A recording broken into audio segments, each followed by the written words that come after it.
অনেক প্রশ্ন রয়েছে, পরিচয়ের কাছে প্রশ্ন রয়েছে, ডক্টর সরকারের কাছে প্রশ্ন রয়েছে, ভাস্করদের কাছে প্রশ্ন রয়েছে। আমি এক এক করে যদি প্রশ্নগুলো নিয়ে খুব সংক্ষেপে আপনার কাছে জানতে চাইব। হ্যাঁ, বিষয়টি মাননীয়া মমতা বন্দ্যোপাধ্যায় অভয়ার বাবা মায়ের কাছে গিয়েছিলেন, গিয়ে উনি বলে দিয়েছিলেন যে সঞ্জয় রায়ই দোষী। উনি কিভাবে জানলেন ইনভেস্টিগেশনের আগে যে সঞ্জয় রায়ই দোষী? সবিতা দত্ত, সোদপুর থেকে। পশ্চিমবঙ্গে প্রায় 49,000 rape and POCSO case pending আছে। তো অসুখ সারানোর সদিচ্ছা কি এই সরকারের আদৌ আছে? আসবো। কৌস্তবদা জুনিয়র ডাক্তারদের অনেক আন্দোলনের ওয়ে নিয়ে অনেক প্রশ্ন করলেন, অনেক ফ্লজ আছে। উনি বললেন ঠিক আছে আমরা মানছি অনেক ফ্লজ থাকতে পারে, কিন্তু কৌস্তবদা উত্তর দিন আপনাদের দল যে পশ্চিমবঙ্গ ছাত্র সমাজ বলে একটা আন্দোলন শুরু করেছিল সেটা একদিনে কেন শেষ হয়ে গেল, আর আপনি যাদেরকে প্রশ্ন করছেন তারা 90 দিন ধরে রাস্তায় বসে আছে? আমি পার্সোনালি মনে করি এখানে, আমি দিশা নায়ক, আমি গড়িয়া থেকে এসেছি। আমি মনে করি এখানে প্রচণ্ড রাজনৈতিক বিতর্ক তৈরি হয়ে গেছে। সেটা ছেড়ে আমরা নিজেদের মধ্যে কবে এই রেপ মেন্টালিটিকে শুধরানো যায় সেটা কখন স্টার্ট করব? অতিরিক্ত বিতর্ক হচ্ছে এখানে। শিলাদিত্য, অতিরিক্ত বিতর্ক হচ্ছে, কিন্তু যেই উত্তর আমরা খোঁজার চেষ্টা করছি কোথাও গিয়ে রাজনৈতিক বিতর্কে জড়িয়ে পড়ছে, কিন্তু উত্তর খোঁজা হচ্ছে না। বেশিরভাগ মানুষ যারা আজকে উপস্থিত হয়েছেন আমাদের সঙ্গে তারা এই কথাটাই বলছেন, এবং যাদের যাদের কাছে পার্টিকুলারলি প্রশ্ন সেই উত্তরও তারা জানতে চাইছেন। একেবারে আসবো নিরঞ্জনা। স্পেসিফিক্যালি আমার কাছে একটা প্রশ্ন আছে। আমি প্রথম কথা বলি, এই ছাত্র সমাজের যে আন্দোলন এর সাথে ভারতীয় জনতা পার্টির কোনো ডাইরেক্ট লিঙ্ক নেই। তবে হ্যাঁ, আমরা বহু মানুষজন এটাকে সমর্থন করেছিলাম। আমার প্রশ্ন উল্টো দিকে, আমিও ছিলাম, আমি নিজেও ছিলাম। আমি বলছি একটু দাঁড়াও প্লিজ, উত্তর নিন ভাস্করদা।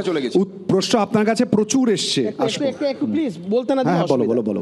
আমি বলছি আমার প্রশ্নটা ঠিক উল্টো দিকে, যেই কথাটা আমি প্রথমেই বারবার বলছিলাম, যে এই যে সেই ছাত্র সমাজের যে আন্দোলনটা ছিল সেই ডাক ছিল মুখ্যমন্ত্রীর পদত্যাগের দাবি নিয়ে। যারা এত আন্দোলন করছে এই রাষ্ট্রীয় শক্তি ইনস্টিটিউশনাল রেপ অ্যান্ড শতরূপদা বলছিল এটা ইনস্টিটিউশন, আমি বলছি তো ইনস্টিটিউশনাল রেপ অ্যান্ড ম্যাডার। তাহলে কেন ওই থানার ওসি এখনও কেন আছে ভেতরে? দেবাশিস সোম কেন হসপিটালে ভর্তি হওয়ার জন্য বিভিন্ন হসপিটালে ঘুরে বেরিয়েছে সিবিআই ধরবে বলে? আমি বলছি এই জায়গাটাকে ইনস্টিটিউশনাল রেপ অ্যান্ড মার্ডার। সেই কারণে যখন এই আন্দোলনটাকে সমর্থন করেছে, একটা সংগঠন ডাক দিয়েছে, তারা মুখ্যমন্ত্রীর পদত্যাগের দাবি করেছে। যারা আন্দোলন করছে তারা সেই দাবিটাকে সমর্থন করেনি কেন, এটা আমার পাল্টা প্রশ্ন। আমি বলছি আন্দোলন, এটা আমার পাল্টা। আমরা কেন মুখ্যমন্ত্রী পদত্যাগ এখনো অবধি দাবি করিনি? আমি একদম পরিষ্কারভাবে বলে দিচ্ছি, আমাদের কোনো ইলেকট্রাল পলিটিক্সে কোনো রোল নেই। ইলেকট্রাল পলিটিক্সে রোল নেই। আমি যদি বলি মুখ্যমন্ত্রী পদত্যাগ দাবি করছি, আমি তাহলে আপনারা কি করবেন? আপনারা মুখ্যমন্ত্রীর পদত্যাগ আপনি বারবার নিজের একদম না, কোনো ভনিতা না করে, কোনো ভনিতা না আছে বলে কি আপনারা মুখ্যমন্ত্রী পেছনে অ্যাবসলিউটলি না, মুখ্যমন্ত্রীর পদত্যাগ যদি ইনস্টিটিউশনাল রেপ এন্ড মার্ডার হয়, কোনো ভনিতা না করে, কোনো নেকামো না করে, আমি পরিষ্কারভাবে বলতে চাইছি ওটা রাজনৈতিক দলের আপনাদের কাজ, ওটা আপনারা করুন। সামনে ভোট আছে। এক্স্যাক্টলি। না প্লিজ যে সবথেকে চুপ করে রয়েছে, প্লিজ একেবারে যে সবথেকে চুপ করে রয়েছে সঙ্গীতাদি, একবার দেখুন আল্লাহ প্লিজ। সঙ্গীতাদি, একদম প্রথম প্রশ্ন যেটা করেছিলেন আর কি, যে আমরা সমাজের মাধ্যম হিসেবে সকলের কাছে প্রশ্ন আর কি, আমরা এই 90 দিনে কি চেষ্টা করলাম, কি পেলাম, কেন এই অসুখের প্রশ্ন আসবে, ঠিক এই প্রশ্নের উত্তরে সাহিত্যিক সঙ্গীতাদি কি বলবেন? না, অসুখটা তো ছিলই, অসুখটা তো বরাবর ছিল, এরকম নয় যে অসুখটা ছিল না। কিন্তু একটা মেডিকেল কলেজ হসপিটালের মধ্যে একটা রেপ অ্যান্ড মার্ডার এতগুলো, এবং তার সঙ্গে যেভাবে সিস্টেম ফল আউট করতে লাগলো, প্রশাসনের যে ভূমিকা আমরা দেখলাম, তাতে মানুষের ভেতর যে প্রচণ্ড ফ্রাস্ট্রেশন ছিল, রাগ ছিল, ক্ষোভ ছিল, ডিসঅ্যাপয়েন্টমেন্ট ছিল, সেটা একটা ট্রিগার্ড হয়ে গেল। যে 14 তারিখের একটা ডাকে যে মানে অকল্পনীয় এই ইমোশনটা, এই আবেগটাকে বুঝতে হবে, এই আবেগটা কোথা থেকে এসেছে। যারা সেটা এখনো রিড করতে পারেননি, যারা এখনো এই আন্দোলনকে আন্ডারমাইন করছে, ভাগ হয়ে গেল না শোন শিলাদিত্য, কালকে কিন্তু ওখান থেকে এসেছিল অ্যাসোসিয়েশন হাইকোর্ট যে 51 জনকে Excuse me, জয়েন please. করতে দিয়েছে একবার Excuse ভাস্কর দা, me, একবার, excuse me, একবার please. please। Excuse এটা আমার me, কথা please, না, for এটা a moment. মাননীয় বিচারপতি For a কৌশিক চন্দ্রের moment, এজলাসের please. কথাটা। ভাস্কর দা, কি বলেছে? একটুখানি বলুন আমি সঙ্গীতা বলছি দি। যে এটা হতে পারে যে ওরা এত ব্যস্ত হয়ে গেল ওদের জীবনে যে ওরা আন্দোলনে থাকলো না, কিন্তু তার মানে এই আন্দোলন ব্যর্থ নয়। কিন্তু আন্দোলনটা সফল হয়েছে কিনা সেটা হয়তো সত্যি নয়, কিন্তু আন্দোলন ভীষণভাবে সার্থক।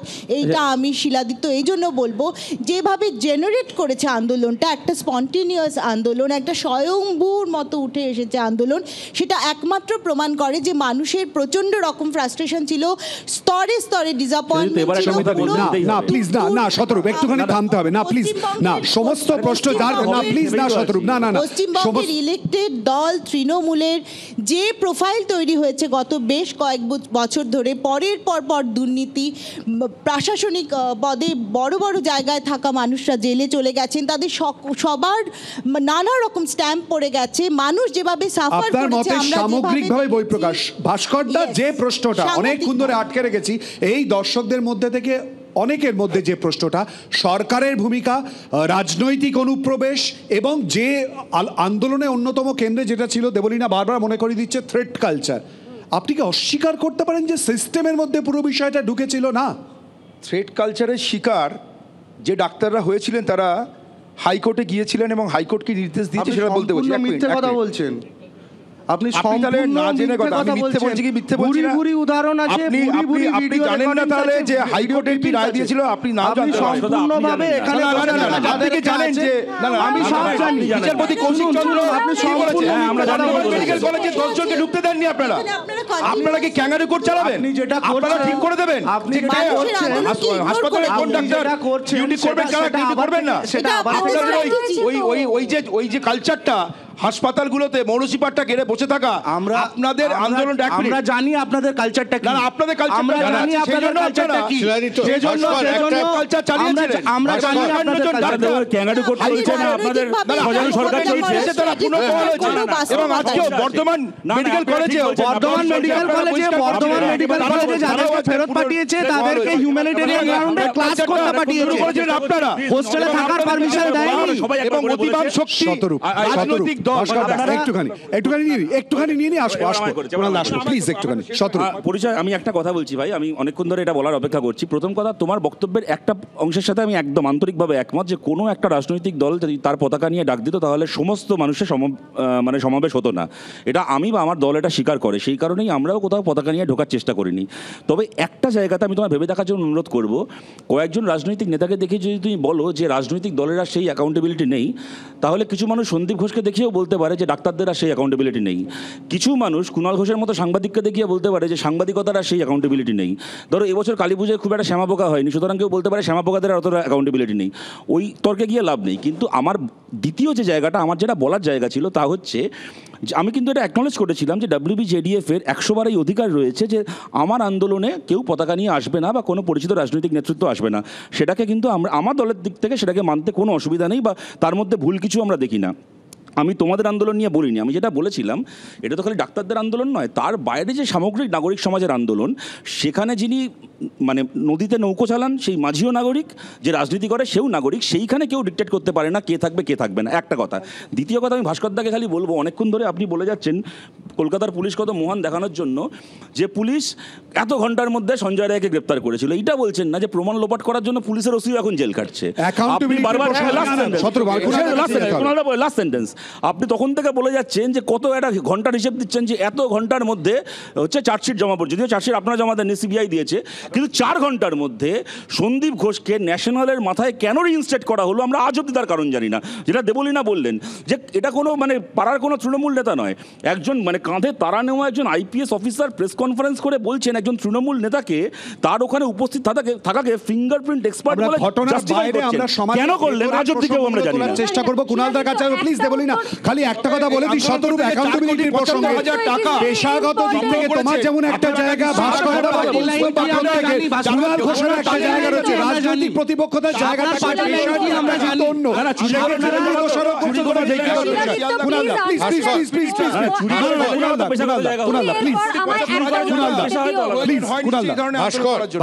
ভাস্কর প্লিজ ভাস্কর, একটা তোমার উত্তর দেবো কাছে কুণালদার পর। এবং তোমার মাধ্যমে তৃণমূল বা আমাদের বর্তমান সরকারের কাছে একটা অনুরোধ, যে এই জায়গাটা তো অস্বীকার করার কোনো জায়গা নেই। এই যে একটা মারাত্মক গন্ডগোল, মারাত্মক একটা অব্যবস্থা, parallel administration, extra systemic influence health কেয়ারে, এইটা হওয়া উচিত ছিল না।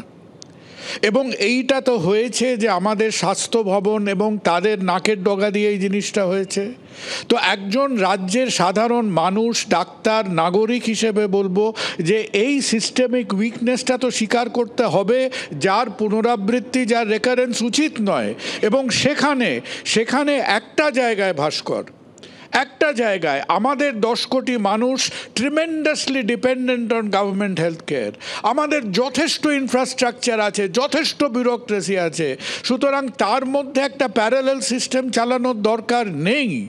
আজকে যে মুখ্যমন্ত্রী 2 ঘন্টার আলোচনা করতে পারেন, that is a unique example.